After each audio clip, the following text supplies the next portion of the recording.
Hey there, English learners! Welcome back to the Speak English Flow, your favorite place to improve your English while talking about real-life topics that actually matter. That's right, I'm Amma. And I'm Mohin. Today, we're talking about something so many of you have asked about, how to practice English speaking when you have absolutely nobody to practice with. Oh, this one is so real. You know the vocabulary, you understand the grammar, you watch English shows, but nobody to actually talk to. You know that feeling? You plan a whole conversation in your head. It sounds perfect, but you never actually say it out loud. So when the real moment comes, silence. Oh, or you think, I understood that entire movie, but the second someone asks you to speak, your brain just goes blank. Oh, that is painfully accurate. But why is speaking so much harder than listening or reading? That's exactly what we're breaking down today. And here's the good news. You do not need a conversation partner to build real speaking fluency. You just need the right strategies, and we have 5 of them for you. I really needed to hear that. And if this podcast is helping you practice real English in a way that actually feels natural and enjoyable, Go ahead and subscribe to the Speak English Flow. It really does help us keep making these episodes for you. every subscriber means so much to us, and we are truly grateful for each and every one of you.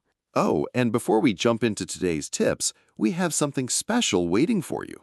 Yes, every episode comes with a free PDF, and today's is already in the description, ready for you right now. And it's not just a summary.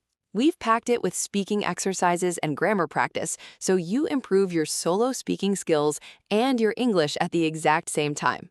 2 wins, 1 episode. You really can't lose. Grab it from the link in the description below. All right, let's get into it. So, why is speaking harder than reading, writing, or even listening? Here is the real answer.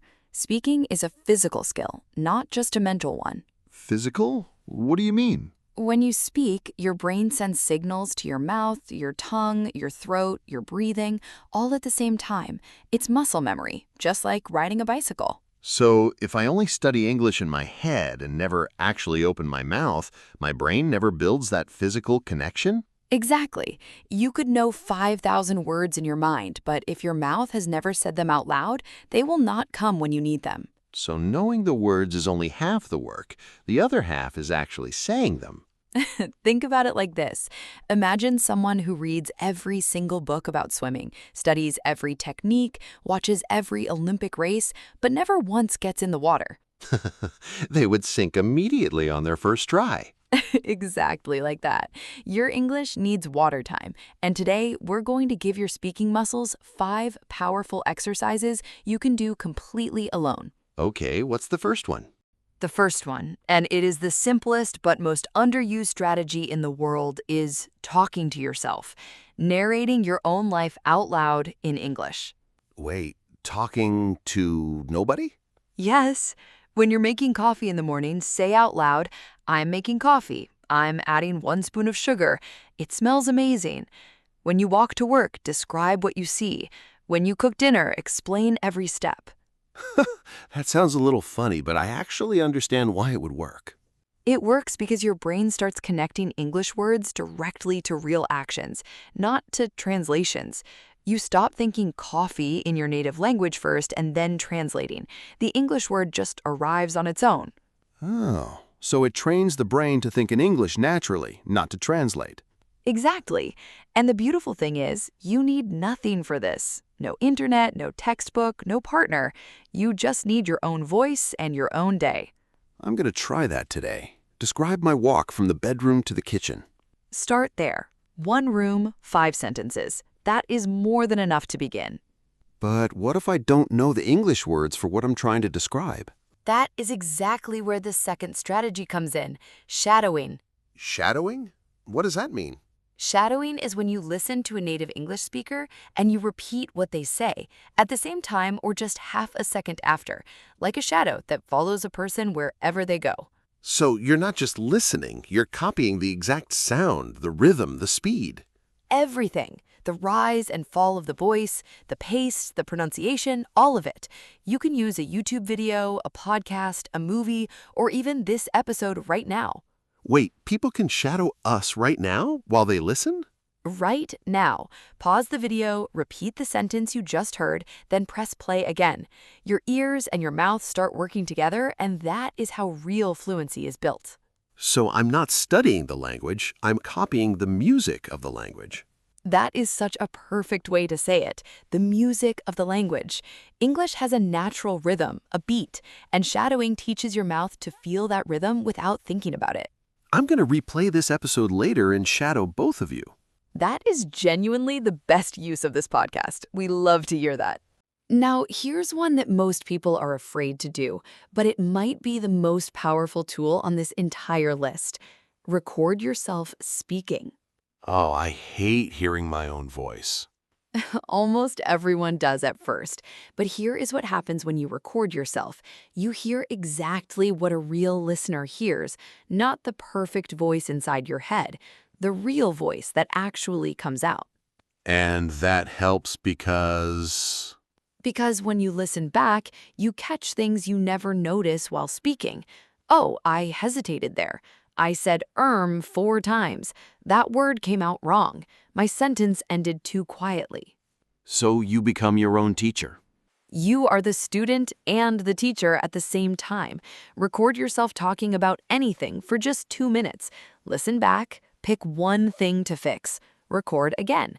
That is the whole exercise. Like editing a video, but the video is your own speaking. I love that analogy. Exactly like that. And here is the most beautiful part.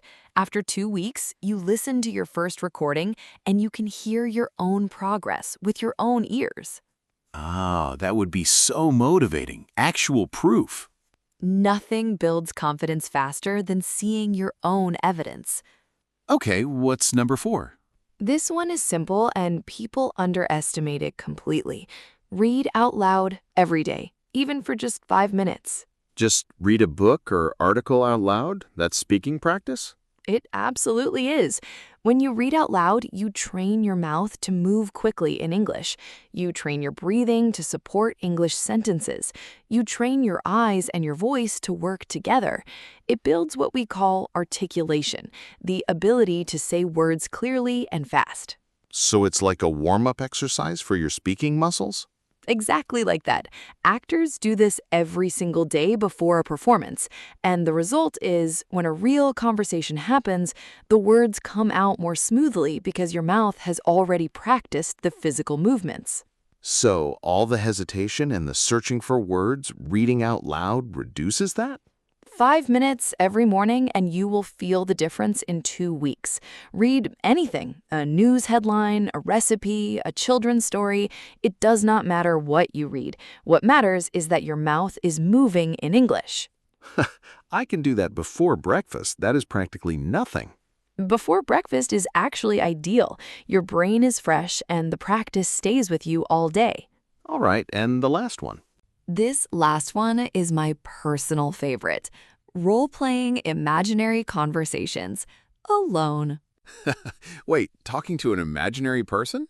Yes, and it works incredibly well. You pick a real-life scenario, ordering food at a cafe, asking your manager for a day off, introducing yourself at a new job, and you play both sides of the conversation. Both sides? You play yourself and the other person? Yes, you say your line, then you imagine what the other person might reply. Then you respond. You are rehearsing for real situations before they ever happen. Oh, so when the real moment arrives, your brain has already been there. It recognizes the situation. Exactly. Like a pilot practicing in a flight simulator. Every emergency, every scenario before they ever face it in real life. Your English conversations can work exactly the same way. So the frozen speaker feeling, that moment when you know the words but nothing comes out, role-playing is what fixes that. That frozen feeling happens because your brain has no ready script to reach for. Role-playing builds that script. The more you rehearse, the less you freeze when the real moment comes. I'm going to role-play a job interview tonight, in my room, alone. And you will walk into the real one more prepared than most people who have never practiced at all. All right, those 5 strategies are so practical and honestly anyone can start today. Right. And before we close, let's go over the keywords from today's episode. The first word is fluency, means the ability to speak a language smoothly and naturally without stopping very often to search for words. Like when someone speaks and it just flows, no long pauses, no no starting and stopping. Exactly like that. Next, narrate means to describe what is happening as it happens, like a commentary.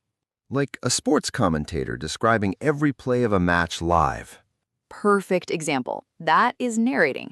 Next, shadow, to copy someone's speech closely, including their rhythm, speed, and pronunciation. Like a shadow that moves exactly the same way as the person it follows, but just a tiny moment behind. Beautiful connection. Next, hesitate means to pause or stop for a moment because you are unsure what to say or do next. I hesitate every time someone asks me an unexpected question in English. My brain just freezes for a second. That is completely normal and exactly what daily speaking practice helps reduce. Next, articulate means to express words or ideas clearly and precisely. So, a person who is articulate is easy to understand, even on the phone or in a noisy room.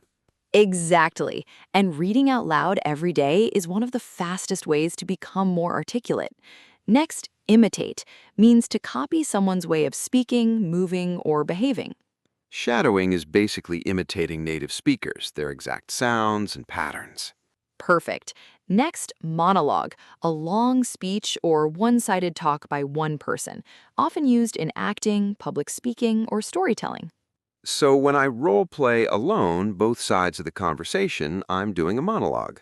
A very useful and very underrated monologue, yes. Next, pronunciation, the way in which a word or language is spoken. And wrong pronunciation can make people misunderstand you, even when your grammar and vocabulary are actually correct. That is so true. Pronunciation is just as important as vocabulary.